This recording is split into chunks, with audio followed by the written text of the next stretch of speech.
बोल रहे थे वो ठीक कह रहे थे कि भाई जो तुमने युद्ध में पाप किए वही दुख तुम्हें दुखी कर रहा है, वही पाप तुम्हें दुखी कर रहा है। या तो उनकी बात सही थी, बाकी गीता जी में जो ज्ञान दिया वह काल ने दिया था।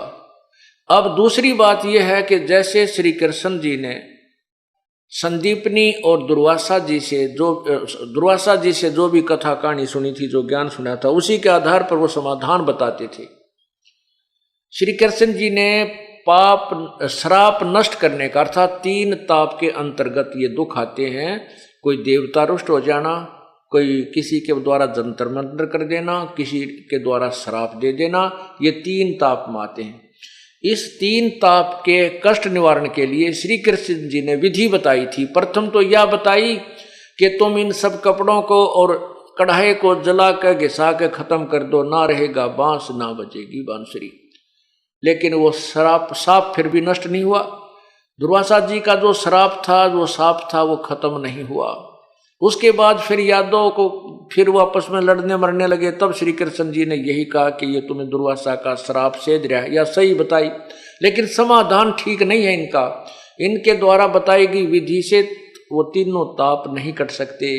परमात्मा कहते तुम कौन राम का जपते जापम, तात कटे ना ये तीनों तापम।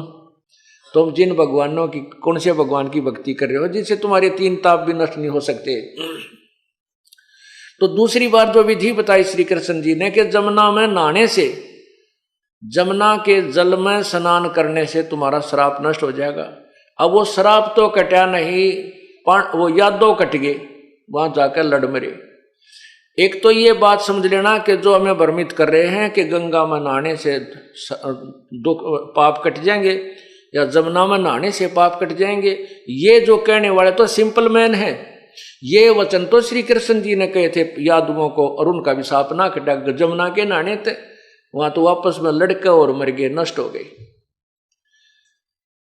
अभी 3 ताप का भी नाम नष्ट, 3 ताप का भी नाश पूर्ण परमात्मा की भक्ति से ही होता है।